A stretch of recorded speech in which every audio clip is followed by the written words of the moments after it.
Pulivendula medical కాలేజీకి సంబంధించి గత నెల రోజులుగా వైఎస్ఆర్ కాంగ్రెస్ పార్టీ ఆధ్వర్యంలో రాష్ట్ర వ్యాప్తంగా మెడికల్ కాలేజీల ప్రైవేటీకరణకు వ్యతిరేకంగా వైఎస్ఆర్ కాంగ్రెస్ పార్టీ గడిచిన నెల రోజులుగా పోరాటం చేస్తూ ఉంది. ప్రజల వద్దకెళ్ళి కోటి సంతకాల సేకరణ చేస్తూ ఉంది ఈ ప్రైవేటీకరణకు వ్యతిరేకంగా. మరి ఇంత పెద్ద ఎత్తున ప్రజల్లో ప్రైవేటీకరణ పట్ల నిరసన వస్తే, ఇంత పెద్ద ఎత్తున వ్యతిరేకత వస్తే కూటమి ప్రభుత్వానికి కనీసం చీమ కొట్టినట్టు కూడా లేదు. ఎంత తోలుమందంగా వాళ్ళ ప్రవర్తన ఉందంటే, నిన్నటి రోజున పులివెందుల మెడికల్ కాలేజీలో ఏదైతే జగన్మోహన్ రెడ్డి గారు ముఖ్యమంత్రిగా ఉన్నప్పుడు ఆ బిల్డింగ్లన్నీ పూర్తి చేసి హాస్పిటల్ అక్కడికి తీసుకొచ్చి మెడికల్ కాలేజీలకు కూడా సీట్లు మంజూరు అయ్యాయో ఆ సీట్లు వద్దని చెప్పి వీళ్ళు వెనక్కి పంపారు. ఆ మెడికల్ కాలేజీలో ఆ హాస్పిటల్లో అత్యాధునికమైన ఎక్విప్మెంట్ను జగన్మోహన్ రెడ్డి గారు అప్పట్లో మరి పర్చేస్ చేయడం జరిగింది. ఆ గవర్నమెంట్ పర్చేస్ చేయడం జరిగింది.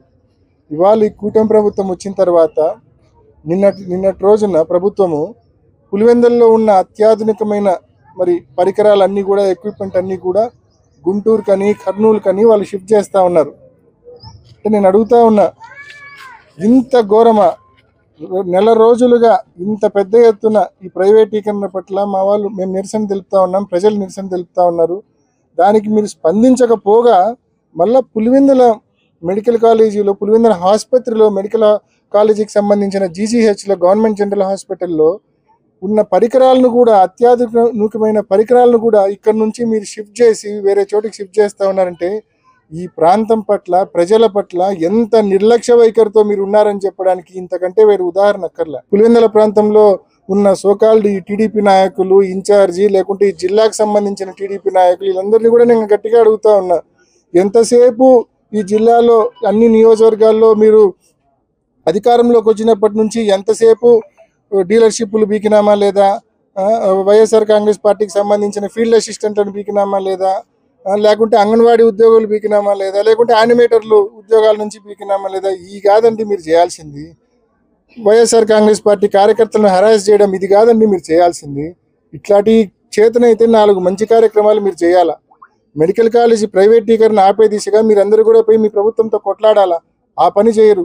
ఇవాళ పులివెందుల మెడికల్ కాలేజీలోని పరికరాలు షిఫ్ట్ కాకుండా మీరందరూ పోయి గొడవ పడాలి ప్రభుత్వంతో. ఆ పని చేయడం లేదు. ఎంతసేపు మా కార్యకర్తలను హరాస్ చేయడం 16-17 నెలలుగా మీరు చేసింది అదే. ఇప్పటికైనా ఇటువంటి ఆస్పెక్ట్స్ అన్ని పక్కన పెట్టి, హరాస్మెంట్ కార్యక్రమాలు పక్కన పెట్టి పనికొచ్చే పనులు చేయండి. పులివెందుల అభివృద్ధి మీద, జిల్లా అభివృద్ధి మీద ఫోకస్ చేయండి. మెడికల్ కాలేజీ ప్రైవేటీకరణ కాకుండా పోరాటం చేయండి, ఆపండి.